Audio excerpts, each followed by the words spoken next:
Hi, my name's Carl. This movie will take a closer look at the features and setup of an app called Wireless DCP, which is designed to remotely control Yamaha's MTX and MRX processors. Wireless DCP is an application for Android and Apple iOS devices.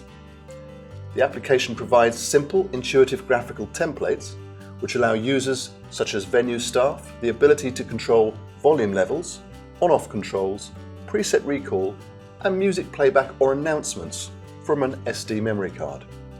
Looking at the app, we can see there are a number of different preset pages or screens that echo the Yamaha's DCP hardware controllers. There are two styles to choose from, those that mimic the DCPs or another version with faders rather than rotary encoders. You can have up to 8 smart devices all connected to your network running Wireless DCP, or a mixture of hardware, a Wireless DCP and Provisionaire touch apps, and they can be controlling different MTX or MRX processors within that same network. However, it's worth noting that only one of them can be logged in as an administrator at any one time to edit the settings. To make the Wireless DCP work, we need to have your smart device connected to your network using a wireless access point that is routed to the system switch, as you can see it on the screen now. I can set static IP addresses for each device, or, as in this case, I have my wireless access point creating DHCP, and I have my computer, phone, and MTX all set to automatically configure to DHCP. To assign parameters to your remote, we start off in MTX Editor software. We first make sure that we are offline.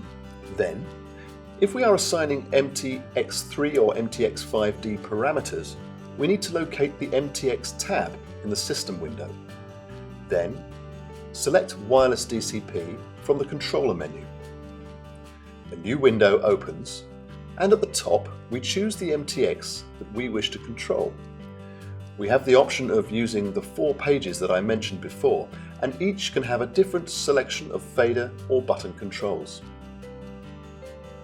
To choose which parameter each one controls, we simply click on the associated number and a menu opens up for us to select from. Choose your function and click OK.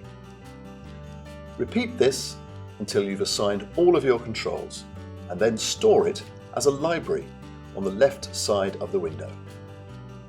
Now, close this window, and next you need to open up the preset window by clicking on the camera icon at the top of the screen. You now need to link the control library that you've just saved to any preset that you want to use Wireless DCP with. Click on the area in your preset list that relates to Wireless DCP, and this will open up a settings window. In here, you choose the relevant Wireless DCP library, tick the assign box, and click OK. Now, if you set the system online and open up the Wireless DCP app on your phone or tablet, you should be able to view the processor that you've just set up. Select it, and the controller will be ready to work as you've programmed it. We can use Wireless DCP to trigger music or announcements from your device. The audio that you're triggering is transferred from your PC to the Yamaha processor by using an SD or SDHC card like this. And the audio can be either triggered by linking it to a preset recall, or a much easier way to play audio once the system is online is directly from the player library, which you find at the bottom of the screen in your Wireless DCP app.